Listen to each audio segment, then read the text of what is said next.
दोस्तों नमस्कार। सुहाना सफर रेडियो के संग इस प्रोग्राम में आप सभी का बहुत बहुत स्वागत है।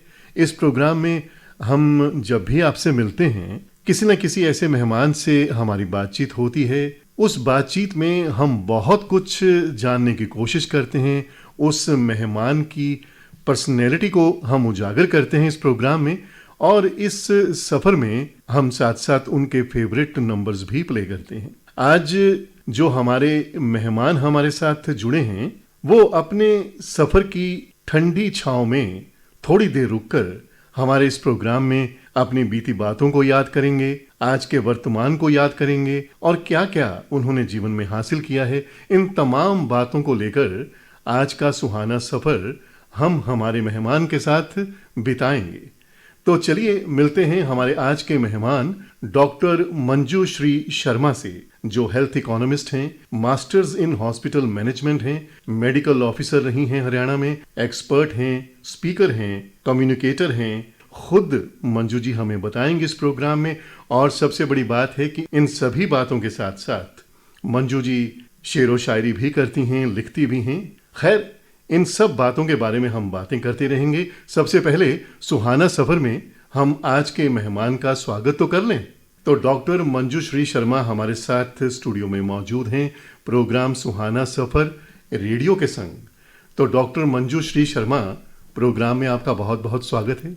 धन्यवाद, बहुत बहुत धन्यवाद। आज के इस प्रोग्राम में आकर, रेडियो के इस प्रोग्राम में आकर आकाशवाणी चंडीगढ़ के साथ आपको कैसा लग रहा है? बहुत अच्छा लग रहा है। कभी नहीं सोचा था अपने ज़िंदगी के सफ़र में डॉक्टरी, पढ़ाई, पढ़ाना कि कभी यहाँ पर भी मैं बैठ सकूँगी। तो इसके लिए आपका बहुत बहुत धन्यवाद। और वैसे आपको लोगों से बतियाना, लेक्चर देना, ये तो आपके लिए कोई नई बात नहीं होगी।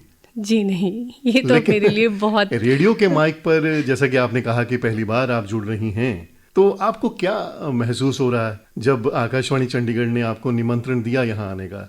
तो आपको कैसा लग रहा था? ये एक बहुत ही नॉवल एक्सपीरियंस रहा मेरे लिए जब आपने मुझे फ़ोन करके कहा कि ऑल इंडिया रेडियो मुझसे यहाँ पर मेरी ज़िंदगी और मेरी शैली प्लस मेरे जो एक्सपीरियंस है उसके बारे में बात करना चाहेगी। क्योंकि आज तक मैंने जिन लोगों से बात की है वो मेरे सामने थे रूबरू रहकर, बट आज मैं उन लोगों के साथ बात कर रही हूँ जो मेरे सामने नहीं है पर वो मुझे सुन सकते हैं।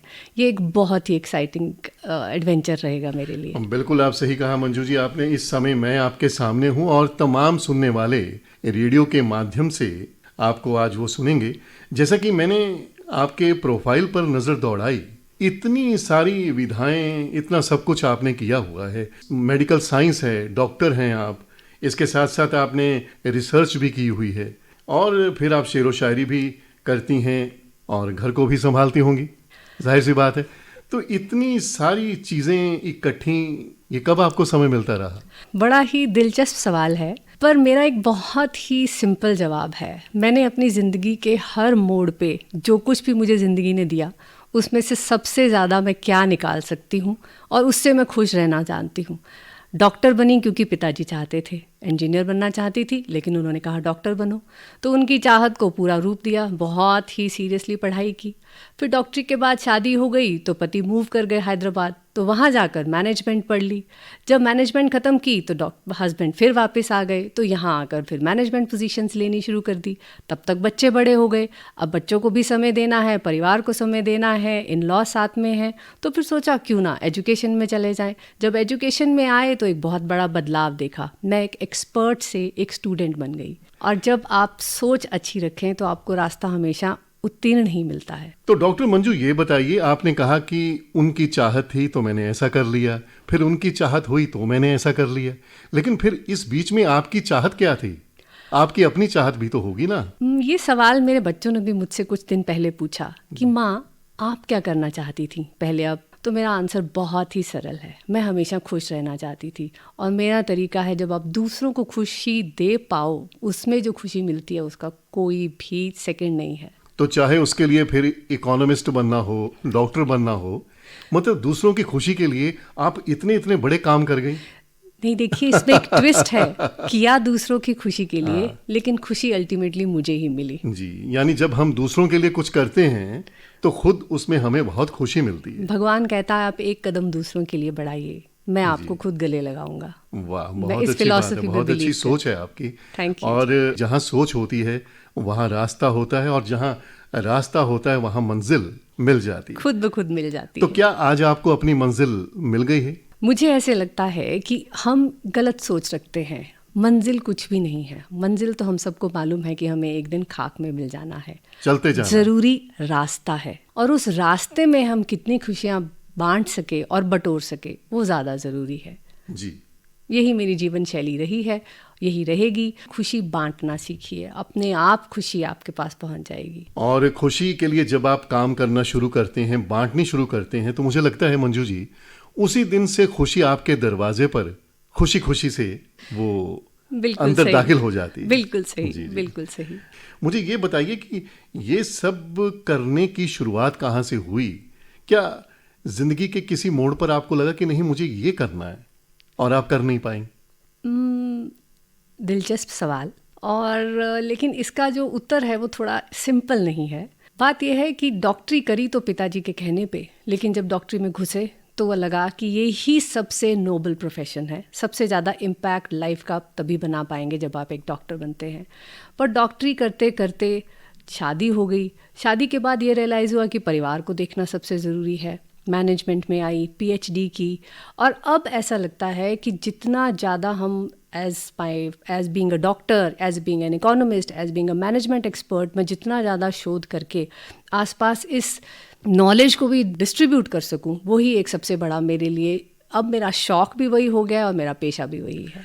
तो डॉक्टर मंजू, आपकी बातों में से एक बात निकली कि फिर मेरी शादी हो गई। ये शादी हो गई, कितना आसान काम तो है नहीं, बहुत मुश्किल काम था। और देखिए आपने इतना कुछ पढ़ा है, देखा है, दुनिया को जाना है, तो कहीं ना कहीं आपके भी किंतु परंतु तो होंगे ना लाइफ में। रहे तो सही, लेकिन इधर भी शायद भगवान ने मेरा बहुत साथ दिया। हम आज से एक्चुअली ये जानना चाहते हैं आज इस प्रोग्राम में कि इस सफर में ये सुहाना मोड़ कब आया जब आपको अपना साथी मिला? मोड़ तो बहुत जल्दी आ गया था, लेकिन वो मोड़ दिखाई नहीं दिया बहुत देर तक। मेरे पति हृदय रोग विशेषज्ञ हैं, और हम दोनों ने MBBS इकट्ठे किया है गवर्नमेंट मेडिकल कॉलेज पटियाला से। वो बहुत अच्छे सिंगर हैं। तो सबसे पहले मैंने उनको नोटिस ही तब किया जब उन्होंने एक बहुत खूबसूरत गाना एक फंक्शन पे गाया। वाह, गाना था ओ हंसनी।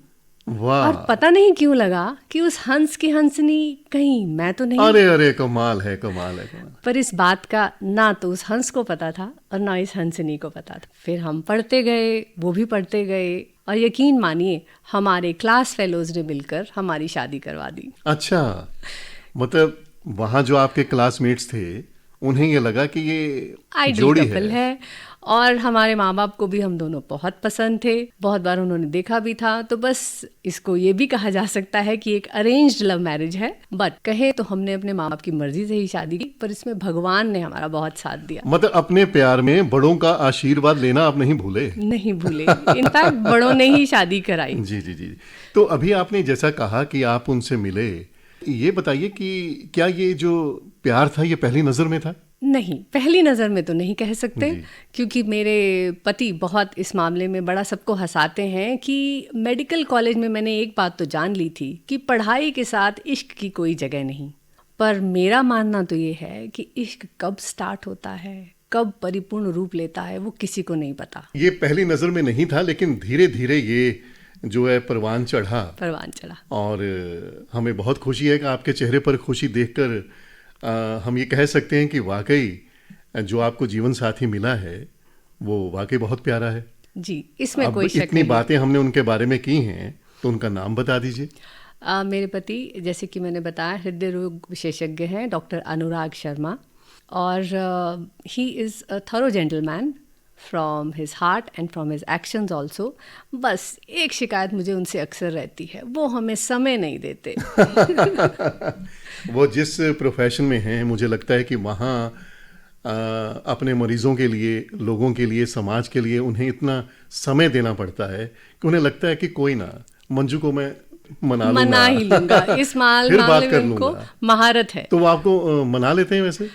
मना तो लेते हैं, बट अक्सर मैं ही उनके लिए, जब वो हमें समय नहीं देते, हमारा फ़ोन नहीं उठाते, तो मैं अपनी एक हॉबी बन गई है, अब मेरी शादी के बाद ही इनफैक्ट बनी है, कि मैं कुछ ना कुछ शायरी लिख के उनको मैसेज या व्हाट्सएप, जब व्हाट्सएप नहीं हुआ करता था तो मैं उनके लिए कागज़ पे लिख कर उनके मेज़ पे रख दिया करती थी कि ये शायरी आपके लिए अच्छा, लिखी है।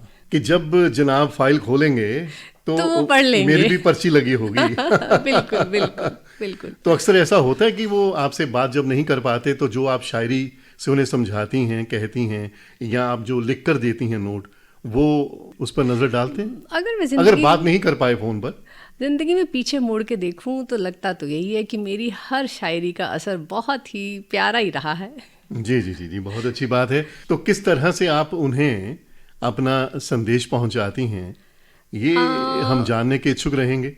मैं तो मुझे आपको लगता है कि आपकी ये बात सुनकर शायद किसी और को भी बिल्कुल बिल्कुल एक इन रास्ता मिले। मैं ये अगर एक अपनी सिर्फ एक छोटी सी शायरी पढ़ के भी सुनाना चाहूँगी, और ये मैं I want to dedicate it to all those worthy women who are happy that their husbands are doing good job, specially जो डॉक्टर हस्बैंड्स हैं उनकी वाइफ्स हैं, जो आर्मी मैन हैं उनकी वाइफ्स हैं, जो पुलिस मैन हैं उनकी वाइफ्स हैं, जिनके पति उनको समय नहीं दे पाते। तो मैं उन सबसे कहूँगी कि ये शायरी इस्तेमाल करके देखिए, बहुत अच्छा असर होगा। ये हमारा पुराना नुक्ता है। ये पुराना जी जी नुक्ता जी। है, शायद आपके लिए भी काम आ जाए। तो एक दो शायरी मैं आपको पढ़ के सुनाती हूँ। ये एक दिन डॉक्टर अनुराग ने बोला कि क्या है यार, मुझे समझ नहीं आ रहा तुम क्या कहना चाहती हो। तो मैंने उनको ये शायरी लिख के दी। ये इश्क भी न जाने कितने इम्तिहान लेता है दीवानों और परवानों के, वाह। कभी दुआओं के दस्तूर से, तो कभी खूबसूरती के सरूर से, कभी धड़कनों की आहट से, तो कभी मिलन की चाहत से।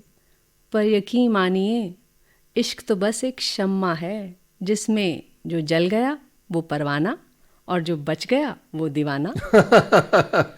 और मुझे लगता है कि अनुराग जी जब इसे देखते होंगे, जब उन्होंने इस चीज़ को पढ़ा होगा, उसने कहा छोड़ो यार, आज तो मैं बात कर ही लेता हूँ। याद तो नहीं पूरी तरह से, पर शायद कुछ ऐसा ही हुआ ऐसा होगा। हुआ होगा। और इतना अच्छा आपने उनके लिए लिखा है, तो वाकई अगर कहते हैं कि संबंधों में इस तरह का माधुर्य हो, प्यार हो, मिठास हो, तो जिंदगी जो है, जिंदगी आगे इसी तरह से बढ़ती रहती है। अच्छा, आपने बताया जैसे वो गाते भी बहुत अच्छा हैं, कौन से नंबर्स उनको पसंद है ज़्यादा? ज़्यादातर जितना मैंने देखा है, वो किशोर कुमार के गाने बहुत खूबसूरती से गाते हैं, और उनका मेरे लिए मुझे सबसे प्यारा गाना उनका लगता है, जो इनफैक्ट उन्होंने हमारी जब मंगनी हुई थी तो पीजीआई में एक फंक्शन था जो उन्होंने अप्रैल स्प्रिंग फेस्ट में गाया था, दिलबर मेरे कब तक मुझे ऐसे ही तड़ तड़पाओगे। पाओगे। तो तो वो तब तक गाना आपने हाँ नहीं की थी? कर दी थी। अच्छा अच्छा। पर फिर भी ये मेरा को गाना बहुत ही खूबसूरत लगता तो है। चलिए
संग ये कार्यक्रम इस समय विविध भारती चंडीगढ़ से आप सुन रहे हैं और इस प्रोग्राम में हमारे साथ हैं आज डॉक्टर मंजुश्री शर्मा। तो डॉक्टर मंजुश्री, हम शुरू हुए थे आपके सफ़र में और धीरे धीरे करते करते वहाँ पहुँचे जहाँ आपको अपना साथी मिला और आज ये साथी आपका हम सफ़र बनकर आपके साथ साथ है। और जिस तरह से आप अपनी दिनचर्या को अपने एक अलग अंदाज से, अनूठे अंदाज से निभाती हैं, तो ये जानकर बहुत अच्छा लगा। एक नई ताजगी, मतलब एक नया आनंद जो है हमेशा आपको अपने संबंधों में मिलता होगा। आपकी बातें सुनने के बाद हमें ये लगता है। जी बिल्कुल जी। जैसे कि मैंने पहले भी कहा था कि आपके प्रोफाइल में बहुत सारी बातें हैं, तो हेल्थ इकोनॉमिस्ट के बारे में जानना चाहेंगे। आप किस तरह से हेल्थ इकोनॉमिस्ट बनी, इसके बारे में भी हम जानना चाहेंगे। मैंने अपनी ज़िंदगी की प्रोफेशनल शुरुआत 1994 में की, जब मैंने हरियाणा सिविल मेडिकल सर्विसेज को ज्वाइन किया एज ए मेडिकल ऑफिसर। 13 साल सरकार के स्वास्थ्य विभाग में काम किया, तो बहुत सी चीज़ें देखने को मिली। फिर मैनेजमेंट की स्टडी के बाद जब मैं यहाँ पर वापस आई तो पंजाब यूनिवर्सिटी में मुझे पीएचडी करने का मौका मिला। गलती कहाँ होती है? गलती तब होती है जब हम एक व्यक्ति विशेष के लेवल पर ही सिर्फ सोचते हैं, जबकि हमें राष्ट्र के दृष्टिकोण से देखना है। 100 रुपया या तो हम एक मरीज के ऊपर ही लगा सकते हैं या हम 10 मरीजों को 10-10 रुपया दे सकते हैं। एक हेल्थ इकोनॉमिस्ट एक कॉस्ट बेनिफिट एनालिसिस करके या कॉस्ट यूटिलिटी एनालिसिस करके ये जान पाता है कि जिन देशों के पास कम पैसा है, कम डॉक्टर हैं, कम नर्सें हैं, कम अस्पताल हैं, तो वो अपना स्वास्थ्य के ऊपर पैसा कहाँ लगाएं। कौन सी ऐसी चीज़ है कि वो अपने पूरे राष्ट्र के स्वास्थ्य के स्तर को ऊपर लेके जा सकें। जो भी उनके पास लिमिटेड सोर्सेज हैं, उनसे कैसे अनलिमिटेड फायदा उठाया जा सकता है। एग्जैक्टली। जो लिमिटेड रिसोर्सेज हैं वो हम एक सच्चाई मानकर चलें। हम एक डेवलपिंग नेशन है, ये हमारी सच्चाई है। तो इस सच्चाई को आंखें बंद करने से हम मिटा नहीं सकते, बट उन लिमिटेड रिसोर्सेज को कैसे हम अपनी अनलिमिटेड डिमांड्स को पूरी कर सकते हैं। पूरी तो नहीं कर सकते, पर जितना भी फ़ायदा उठा सकते हैं। तो हेल्थ इकोनॉमिक्स में इसी वजह से मेरी जो शोध है, जो मेरी पीएचडी की रिसर्च है, वो भी यही थी कि जो हृदय रोग के मरीज़ हैं उनके ऐसे कौन से रिस्क फैक्टर्स हैं जिनसे सबसे ज़्यादा हृदय रोग के लिए जिम्मेदार हैं, और हम ऐसा क्या करें कि हम पूरे राष्ट्र के लेवल पे इस हृदय रोग का इंसिडेंस को कम कर सकें। तो इसमें आपने रिसर्च की है अलग से? जी हाँ, मेरी पीएचडी वाज टू स्टडी कि ऐसे कौन से दिल की बीमारियां क्यों होती हैं और हमारे तो भारत देश। रिसर्च का सब्जेक्ट क्या रहा पर्टिकुलरली मेरा सब्जेक्ट था impact of socio economic indicators on risk profile of heart disease. That is कि क्या हमारा जो रहन सहन है, जिस समाज में हम रहते हैं, जैसे हम खाते हैं, जैसे हम पीते हैं, जैसे हम सोते हैं, क्या इन सब फैक्टर्स का इफेक्ट पड़ता है हार्ट डिजीज पे, और दूसरा किसका कितना इफेक्ट पड़ता है, क्या ऐसा फैक्टर है जो सबसे ज़्यादा ज़रूरी है। तो क्या निष्कर्ष निकला आपकी रिसर्च का और कितने लोगों पर आपने किया? मेरे जो सैंपल था, मैंने 2000 लोगों के ऊपर ये स्टडी की। उसमें से 600 मरीज थे और बाकी के लोग ऐसे थे जिनको हार्ट डिजीज़ नहीं थी। तो मैंने एक कंपैरेटिव स्टडी की थी ये देखने के लिए कि कौन सा ऐसा रिस्क फैक्टर है जो मरीजों में है और बाकियों में नहीं है। और कुछ तो ऐसे फैक्टर्स आए जो आजकल हम सबको पता है कि हाँ जी, डायबिटीज़ की बीमारी बढ़ रही है, हाइपरटेंशन की बीमारी बढ़ रही है, मोटापा बढ़ रहा है, पर हम में से बहुत कम लोग ऐसे हैं जो ये जानना चाहते हैं कि ऐसा क्यों हो रहा है। तो मैं तो बिल्कुल ठीक ठाक था, मुझे क्या हुआ, ऐसा है ना? बिल्कुल, सबको यही लगता है कि ऐसा तो नहीं है, मेरे को ऐसे क्यों हो सकता है। लेकिन शोध से ये पता चला कि बहुत से ऐसे मरीज हैं जिनका जो लगता है बीएमआई बिल्कुल ठीक था, सिगरेट भी नहीं पीते, फिर भी हार्ट अटैक हुआ। तो ऐसे कौन से फैक्टर्स थे? स्ट्रेस एक बहुत बड़ा फैक्टर बन के निकला। टेंशन, नींद ठीक से ना आना एक बहुत इंपॉर्टेंट फैक्टर निकला। मोटापा, और ज़्यादातर हम सोचते हैं हमारा वजन तो ठीक है तो मैं मोटापा नहीं है मुझे, लेकिन आपकी कमर और कुल्हे का अनुपात क्या है, आपकी वेस्ट हिप रेशियो क्या है, ये बहुत इंपॉर्टेंट फैक्टर निकला मेरी शोध से। हमने अपने देश में देखा है, खासकर औरतों में कुल्हे और कमर की मोटाई कितनी है और उनका आपस में रेशियो कितना है। तो दो सवाल मैं आपको बीच में रोक रहा हूँ। नींद कितनी लेनी चाहिए? नींद, जो रिसर्च ये कहती है कि कम से कम 6 घंटे की नींद ज़रूरी है, लेकिन सिर्फ क्वांटिटी इम्पॉर्टेंट नहीं है, क्वालिटी इज़ मोर इम्पॉर्टेंट। और आप यकीन मानिए, मेरी शोध से निकल के आया कि जो मरीज़ हैं उनमें से ज़्यादातर लोग स्नोर करते थे। अब ये स्नोरिंग को हम हमारे देश में तो इसको बस एक जोक बनाकर छोड़ दिया जाता है, बट ये एक बहुत इम्पॉर्टेंट हेल्थ इंडिकेटर है। जो लोग स्नोर करते हैं उन लोगों में हार्ट डिजीज़ होने के चांसेस ज़्यादा होते हैं। मतलब अच्छी नींद के लिए और हार्ट डिजीज से बचने के लिए हमें स्नोरिंग का सबसे पहले इलाज करना चाहिए। और जो ज़्यादातर ऐसा, जैसे मेरी भी सोच यही है कि हमारे देश में तो इसका बस एक मजाक उड़ा दिया और बात ख़त्म हो गई कि ये तो जी खराटे लेते हैं, सोने नहीं देते। ऐसा नहीं है। हर स्नोरिंग का एक कारण होता है। ओबेसिटी हो सकता है, क्योंकि जेनिटल मालफॉर्मेशन हो सकती है, आपकी नाक के अंदर ऑब्स्ट्रक्शन हो सकती है, या और भी जैसे कि आजकल चेस्ट स्पेशलिस्ट हैं वो भी इस चीज़ को बहुत ज़्यादा तवज्जो दे रहे हैं कि ऑब्स्ट्रक्टिव स्लीप एप्निया, कि आपकी रात को जब नींद हड़बड़ा के उठते हैं, हड़बड़ा कर उठते हैं, ये एक बहुत इंपॉर्टेंट रिस्क फैक्टर है हार्ट डिजीज का। मतलब कहीं तालमेल में कमी रहती है, तालमेल में कमी और वो क्वालिटी की नींद नहीं आती। इसी पे आपने रिसर्च की? इसी पे रिसर्च की है। और यंग लोगों में तो खास करके IT प्रोफेशनल्स हैं, उनमें भी ये निकल कर आया कि वो रात को नहीं सोते, दिन में सोते हैं। तो ये रात को सोना बहुत ज़रूरी है। जो नेचर ने कहा, यंग जनरेशन में तो ये आदत है कि वो रात को पढ़ना प्रेफर करते हैं। बिल्कुल सही कहा। जब आप रात को नहीं सोते, नेचर रात को अंधेरा इसीलिए करता है कि आप सो जाएं, क्योंकि आपके हार्मोन सिक्रीट होने हैं, मेलाटोनिन सिक्रीट होना है।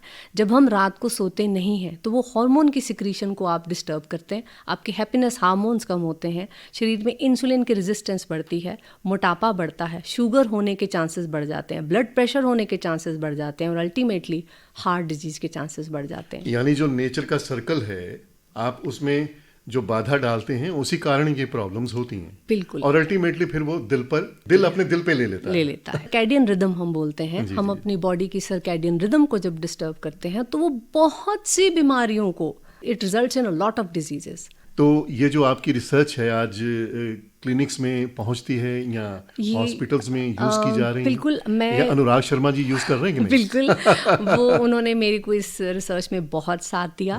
और इनफैक्ट मेरी इस रिसर्च से हमने एक रिस्क फैक्टर एनालिसिस करने के बाद एक रिस्क इक्वेशन बनाई है, रिस्क स्कोर बनाया है, और बहुत जल्द एक अच्छे जर्नल में ये छप जाएगा कि कैसे रिस्क स्कोर, जैसे कि अगर आप मुझे अपनी उम्र बताएंगे, आप स्मोकिंग करते हैं नहीं, फिजिकल एक्टिविटी देखूंगी मैं, आपको डायबिटीज़ है या नहीं, ब्लड प्रेशर है या नहीं, और ये रिस्क फैक्टर जो स्कोर है वो इंडियंस के लिए है। ये एक बहुत इंपॉर्टेंट चीज़ है, क्योंकि स्कोरिंग डेवलप वर्ल्ड्स के लिए है, बट हमारे देश के लिए ऐसा कोई स्कोर नहीं बना है।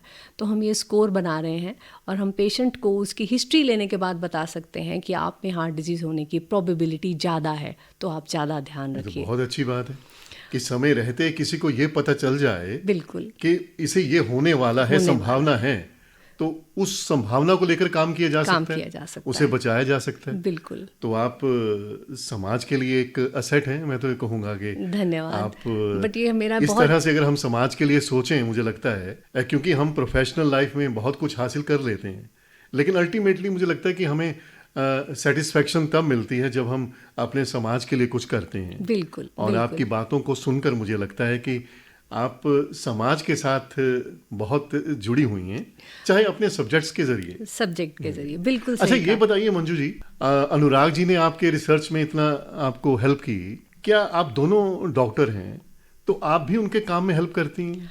कभी डिस्कस होता है टेबल पे बैठ के?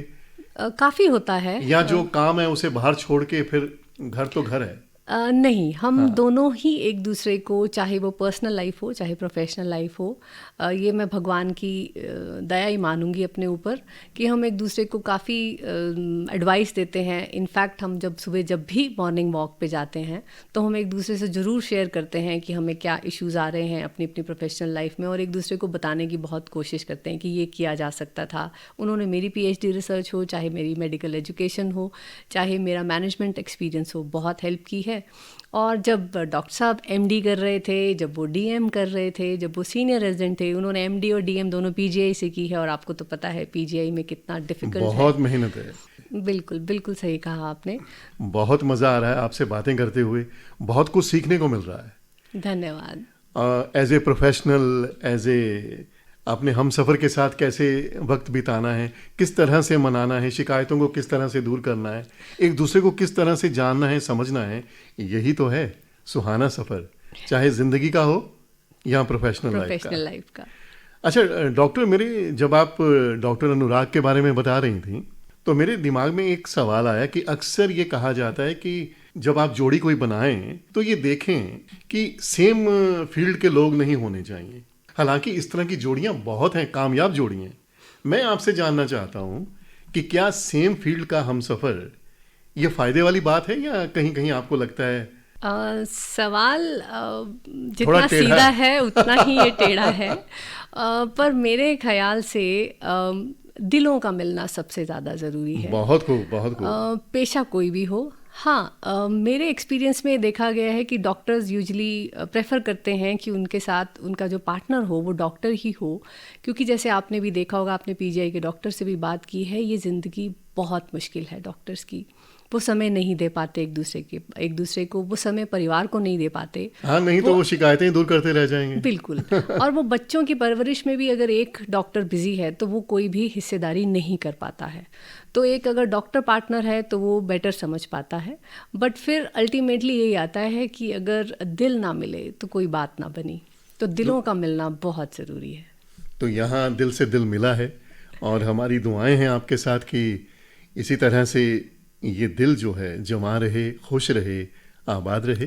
धन्यवाद। बट ऐसा नहीं है कि शिकायतें नहीं होती। नहीं, शिकायतें, जहाँ प्यार है वहाँ तकरार होती है, शिकायतें भी होती हैं। बट उस तकरार को दूर करने के लिए आप अच्छा, कभी कभी डॉक्टर मंजू विचारों में कभी कभी तलखी भी आती है? ज़रूर आती है। जब आप ज़्यादा पढ़े लिखे होते हैं तो फिर दृष्टिकोण एग्जैक्टली लॉजिकल दृष्टिकोण कई बार बहुत अलग हो जाते हैं। हमारा एक दृष्टिकोण जो मुझे पहले लगता था कि बहुत अलग है, वो था बच्चों को परवरिश कैसे करनी चाहिए। डॉक्टर अनुराग को लगता था कि बहुत स्ट्रिक्ट रहना चाहिए और मुझ में ऐसे लगता था कि ममता तो बस ममता है। तो एक समय आया जब हमें मेरा बेटा, उसने एक दिन ऐसे मुझसे एक सवाल पूछा कि माँ, पापा आप जैसे क्यों नहीं हैं? वाह! उसका जवाब फिर से एक शायरी से ही दिया था। तो अगर आप मुझे अलाउ करें तो मैं आपको पढ़ के बिल्कुल, बताऊं। बिल्कुल, बिल्कुल। अच्छा, जो सवाल आपके बेटे ने किया था तो उसका जवाब आपने शायरी के साथ दिया? जी हाँ। क्या बात है। सवाल उसका ये था कि माँ, पापा आपके जैसे क्यों नहीं हैं? तो मैंने उसको तब कोई जवाब नहीं दिया। मैंने उसको कमरे में भेज दिया और एक अच्छा सा खाना बनाकर उसको खिलाया और उसके बाद में उसके कमरे में जाके उसको ये पढ़ के सुनाया। जिंदगी में जैसे प्यार का प्रवाह और असलियत का एहसास ज़रूरी होता है, वैसे ही माँ का स्पर्श और पिता का साया ज़रूरी होता है। माँ चांदनी की ठंडक और पिता सूर्य के तेज सा होता है। माँ पंख देती है, पिता उड़ना सिखाता है। तुम कुछ बन जाओ, ये दोनों का सपना होता है। बस माँ शहद और पिता नीम सा होता है। वाह वाह वाह। माँ शहद और पिता नीम सा होता है। तभी जिंदगी का बैलेंस बना रहता है। तभी जिंदगी का बैलेंस बना रहता है। अच्छा, इसके बाद आपके बेटे के पास कोई सवाल था? सच में आप यकीन मानिए, मेरे बेटे ने, और मैंने अपने पति को भी यही लिख के भेजा, दोनों को पढ़ने को कहा। और ना ही मैं इस चीज़ का क्रेडिट लेना चाहूँगी, बट मुझे ऐसे लगता है कि इस चीज़ का दोनों पे ही बहुत गहरा असर हुआ। मेरे बेटे को लगा कि शहद और नीम दोनों ही दवा हैं, बट दवा दोनों अलग अलग तरह से असर कर रही है। और शहद मीठी और नीम कड़वा, लेकिन है तो दोनों दवा। और जिंदगी में जो एक तालमेल के लिए नीम और शहद दोनों बैलेंस में रहें तो जिंदगी में सम बना रहता है। और मुझे लगता है जिस तरह से आप लिखती हैं, हर बात का जवाब जो है आपकी शायरी होती है, तो मुझे लगता है कि डॉक्टर अनुराग और उनके बच्चों ने आपस में ये डिसाइड कर लिया है कि भाई अपनी माँ की बात मान लिया करो। नहीं तो वो शायरी से समझाएंगे आपको। कहीं ना कहीं ये मुझे लगता है बिल्कुल सच है। मेरे बच्चे अब हंसने लग गए हैं कि माँ, पापा से आपकी लड़ाई कब होगी? तो मैं पूछती हूँ क्यों? बोले क्योंकि फिर आप एक बहुत प्यारी सी शायरी लिखेंगी ना उसके बाद। मतलब वहाँ इंतजार किया जाता है, मौका ढूंढा जाता है कि कब मंजू जी कोई अच्छी शायरी लिखे, तो उसके लिए एक माहौल चाहिए। यानी आपकी जो शायरी है वो इंस्टेंट कॉफी की तरह है ना? कह सकते हैं कि जैसे ही सामने कोई मौका आया, कोई ऐसी परिस्थिति आई, आपने फौरन मैं लिखना शुरू करती हूँ। तो उस वक्त आपके पास क्या वो पैड पे लिखती, नोट पैड पे लिख लेती? मैं नोट पैड पे लिखती हूँ हमेशा। मैं अपने पर्स के अंदर एक नोट पैड और पेन ज़रूर रखती हूँ। मैं अपना चाहे पैसे घर से भूल जाऊँ, लेकिन एक नोट पैड और पेन ज़रूर रखती हूँ। ये वैसे भी हैबिट बहुत अच्छी है। ना जाने किस मोड़ पर हमें क्या कोई अच्छी चीज़ सुनने को, देखने को मिल जाए। बिल्कुल। ऐसा कोई हमारे थॉट आ जाए, वो फिर कभी नहीं आएगा। उससे अच्छा आ सकता है उससे कम अच्छा आ सकता है, लेकिन वैसा नहीं आ सकता। तो उसके लिए बेस्ट ये हमारे पास ऑप्शन होती है कि हम अपने पॉकेट में, अपने बैग में, अपने पर्स में एक अच्छा सा नोट पैड रखें और उसे नोट कर लें। ये उसी का नतीजा है। बिल्कुल ये उसी का नतीजा है। तो मेरा तो जितना भी दिल है वो शायरी में ही खुश हो जाता है। तो मैंने उनके लिए क्या लिखा, उनके दवा खाने में किसी ने हमसे पूछा कि मर्ज क्या है, क्या बताएं उन्हें कि दिल वहाँ और दर्द यहाँ है। हमने जब उनसे पूछा कि इस दर्द की दवा कहाँ है, वो मुस्कुरा कर बोले कि दर्द वहाँ और दुआ यहाँ है। बहुत खूब लिखा आपने। और वही बात होगी कि उन्होंने सब काम छोड़ के इसे पढ़ लिया होगा, या नहीं मैसेज नहीं, किया ऐसा नहीं कुछ किया? नहीं। उन्होंने पहले अपनी पूरी ओपीडी खत्म की, फिर 9:30 बजे आकर जब ये मैसेज पढ़ा तो बस हंस दिया। और मुझे लगता है कि चाहे वो बात कर पाए ना कर पाए, आपकी शायरी पढ़ने के बाद उनको एक नई ताजगी मिलती होगी, एक मुस्कुराहट आती होगी बाकायदा, और सारी थकान उतर जाती होगी। सोच तो यही है। भगवान करे यही होता हो। तो डॉक्टर मंजूश्री शर्मा, आप हमारे प्रोग्राम सुहाना सफर रेडियो के संग में आई, आपने इतनी अच्छी बातें बताई, बहुत मजा आया। आपको कैसा लगा? बहुत अच्छा लगा। ऐसे लगा कि जैसे मैंने अपनी जिंदगी की किताब सब श्रोताओं के सामने खोल कर रख दी। अच्छा।